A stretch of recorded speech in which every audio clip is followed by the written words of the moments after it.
something that influences and empowers young Māori to kind of dream bigger and see things more realistically, and realise that it's easy to attain those levels as opposed to thinking they're too far or too high lofty goals. I want the strategy to influence Wellington as an attractive place for Rangatahi, particularly Māori, in a way that you can then encompass all the representation that you would need, and the community inclusiveness and the representation in businesses. So that was kind of my idea around that. I really like the concept of broader and alternative options for jobs and career pathways. I think that our system's quite linear in the education sector at the moment, but I think there's different ways that we can do that and support rangatahi and different people on their journey.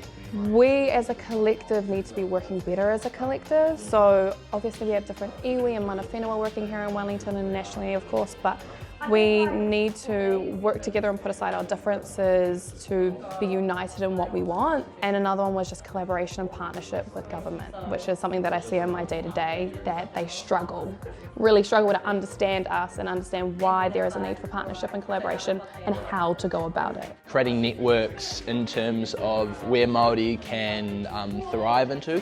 So we're thinking that there'll be many different networks we can build in terms of different niches. So one that I was quite passionate about was a business network where Māori business owners could give back to the younger Māori coming through and other Māori business owners to help each other succeed.